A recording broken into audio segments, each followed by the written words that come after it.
Equilibrium involving dissolution of solids in liquids or gases in liquids. So here we have two type of equilibrium. One is solid in liquids and second is gases in liquids. Dissolution of solid in liquids. We have example, when you add sugar in water, it will dissolve into the water. So if you keep on adding sugar in water, so it will dissolve, and so ultimately one stage will come in which the sugar will not dissolve in waters. It appears that sugar is not dissolving in the water, but in fact it dissolves in the water, and some of the sugar which is dissolved in the water becomes undissolved at one particular temperature. Temperature is also very constant, and that stage is called as the saturated solutions, where sugar is cannot be completely dissolved. So this equation I have written here, sugar in solution, that is called saturated solution, and this is sugar in solution. So both become a condition of equilibrium at this particular temperature. So we can say a solution in which no more solute can be dissolved is called as a saturated solution. Or in another way we can say the amount of solute required to prepare a saturated solutions in a given quantity of solvent is known as the solubility of the solute at a particular temperature. So it can be, if you take per 100 gram ml of solutions, so at particular temperature you can write 15 gram of NaCl at a particular temperature or 100 ml of solutions. So this particular amount of temperature at particular temperature is given in given quantity of solvent. So this amount is very important of particular temperatures. Now why it happens? So let us see the explanations. When a solid is added to the solvent, so particles from the solid diffuse into the solvent. It is going inside the solvent, and the solute and the solvent particles move constantly in the solution phase. Some of the particles of the solid return to the solid state due to the collisions, and thus two opposite processes operate simultaneously. So this is the stage when you are getting two opposite processes, that is, which are the two opposite processes? The two opposite processes are the rate of dissolutions of the sugars, and second is the rate of crystallization, or we can say as the rate of precipitation. These two are the opposite process. In this dissolution, the particles leaving the solid and goes into the solution, and in this second process, that is opposite process, some particles of the solute are returning to solid from the solid form from the solution. This stage is called as the equilibrium stage, and in this two processes have the same speeds. So this stage is called as the dissolution of solids in liquid at equilibrium. The nature of this equilibrium is achieved even in open container, and it negates when the solution get saturated. So let us see this example of dynamic equilibrium. So this is a glass vessel in which sugar solution is there. So this sugar is the solution at the saturated solutions. This is the saturated solution of sugar. So if you add some more sugar, what will happen? It will be deposited over here. So this is the undissolved sugars. Now what we have to do? If you take you add some radioactive sugar into the saturated solution. Now after adding the radioactive sugar in the saturated solutions, so this radioactive sugars in which one oxygen is leveled with the oxygen 18 isotopes, because this oxygen is oxygen 16. So what will happen if you add sugar? So definitely what will happen, already I said that if you add sugar, the sum of the this will dissolve in the solution, but some of the solution which is dissolved in the solvent will convert into the undissolved form. So this is the undissolved form, but this will go into the solution. So what will happen? So these solutions also get some of the radioactive isotopes. So previously there was no radioactive oxygens were there. Now on dissolutions of this sugar, some of the sugar is also converted into the radioactive sugars present in the solution. This shows that this solution on some of the this is definitely the solution is dynamic, because so this is the stage of dynamic nature of the physical equilibrium. So we can write here, see radioactive sugar in the solid is converted into radioactive sugars dissolved. So this will go into the dissolved solution, and finally if it is going, some of the undissolved sugar will deposit over here, or it can be deposited off this side also. So this is the experiment. So let us see. So when we add radioactive sugar into the saturated solutions of non-radioactive sugars, it is observed that the solutions and the rest of the non-radioactive sugar becomes radioactive. this shows that even at equilibrium, the process of dissolution and precipitations are taking place. So these two opposite processes are taking place simultaneously in these solutions. Hence, equilibriums are dynamic in nature. That is, both the process proceeds simultaneously. Now, one more thing: solubility of the solid in any liquid depends upon temperature. Pressure does not have any significant effect on the solubility of the solid in liquid. So in the solubility of solid, pressure has no role, but it depends on the temperature. If you increase the temperature, solubility will increase. If you decrease the temperature, solubility will decrease. So this is the phenomena takes place in this equilibrium. Now we have next equilibrium that is called the equilibrium involving gases in liquid. So under this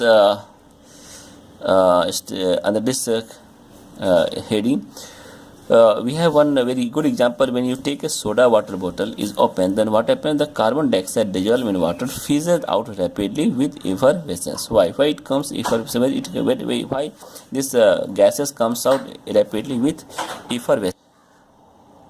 Because it is also a state of equilibrium between the dissolved gases molecules and the molecules in the gaseous states. And this may be expressed as the carbon dioxide which is above the liquid, that is and the one is the carbon dioxide which is present in the liquid at a given pressure.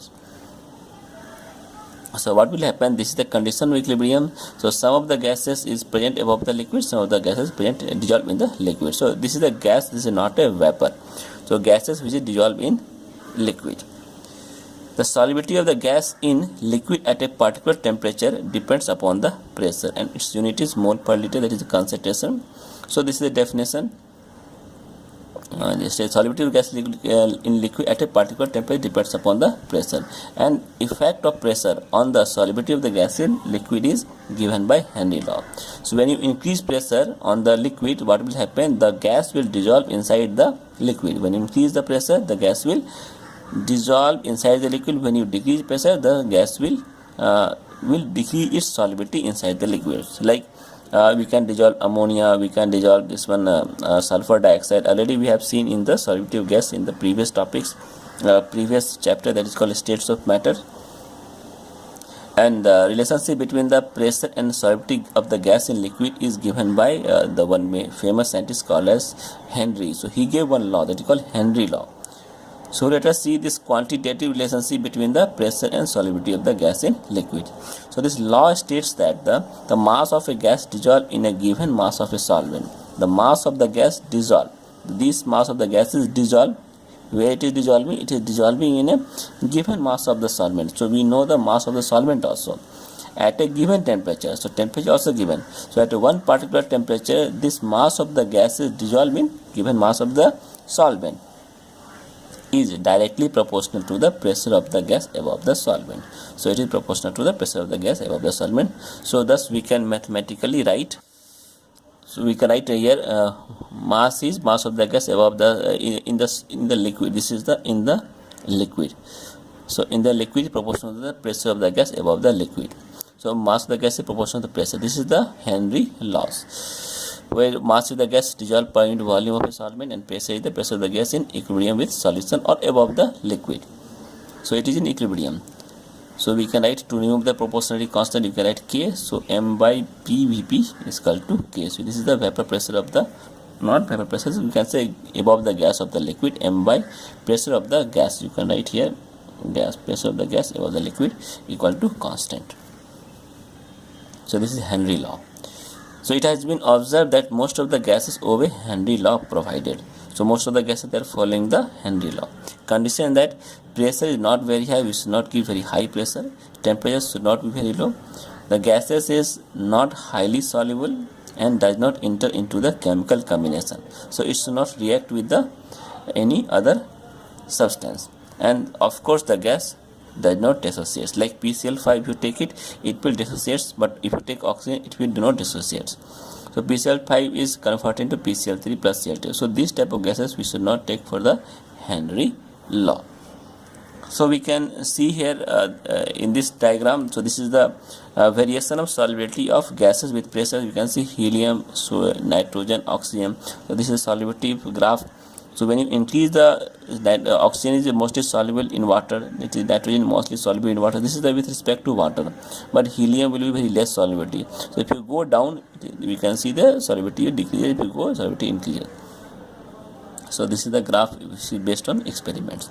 So it is obvious that in a sealed soda water bottle, appreciable amount of carbon dioxide is dissolved in water. So under a high pressure, the gas pressure above the solution is high, and when the bottle is opened, the pressure of the gas above the solution decreases, hence the dissolved gas escapes, that is fizzes out, and to attain new equilibrium state, that is on pressure of 1 atmospheric pressure. So when the cap of the bottle was closed, it is sealed, so carbon dioxide was dissolved in water under a high pressure. When the cap was opened, so it gets the pressure of 1 atmospheric pressure. Definitely the pressure inside the bottle was high, and closed bottle high, sealed bottles are high, and when the cap opens, it gets the pressure of 1 atmospheric pressure. So definitely to attain the new equilibrium, the gas which is dissolved in the water will immediately escape out. So the solubility of the gas in a liquid decreases with increase in temperature. So when you increase the temperature, the solubility decreases. When you decrease the temperature, solubility will increase. That's why we always keep these cold bottles or soda bottles under the refrigerator or low temperature, so that the gas will be easily dissolved in that solutions. If you take the high temperature, it will give this one fizzing out. So these type of phenomena which is occurring in the by the gas in solutions during solubility. Now let us see one numericals. I have I brought one numericals. 45 gram of sodium chloride is stored in 100 centimeter cube of water at 293 Kelvin till equilibrium is reached. How much sodium chloride goes into solution and how much is left undissolved? The solubility of sodium chloride at 293 Kelvin is 6.15 mole per liter. So we know the solubility of sodium chloride, and temperature is also given. And we also know that this is the solubility of NaCl at in 100 ml of water till equilibrium is reached. So how much NaCl will go into solutions? We have to find the saturated state of the solution. So this is the we have to find the how much NaCl go into solution, how much is left undissolved. So we have to find the undissolved NaCl solution. So saturated solution of the NaCl is given here. So what is the saturated solution? The saturated solution of NaCl at given temperature is 6.15 mole. So convert into the gram. So per liter you will get here mole into molar mass, you will get 360 gram in 1 liter. So but we have to find 100 ml. So for 100 ml it will becomes your 36 gram. NaCl which is present in the solution is total mass is 45 gram. So 36 gram is saturated solution, and total MSL present in the NaCl present in solution 45 gram. So subtract 45 minus 36, you will get 9 gram. So 9 gram of the solution is NaCl which is not present in the solution, which will be undissolved. Now we will see general characteristics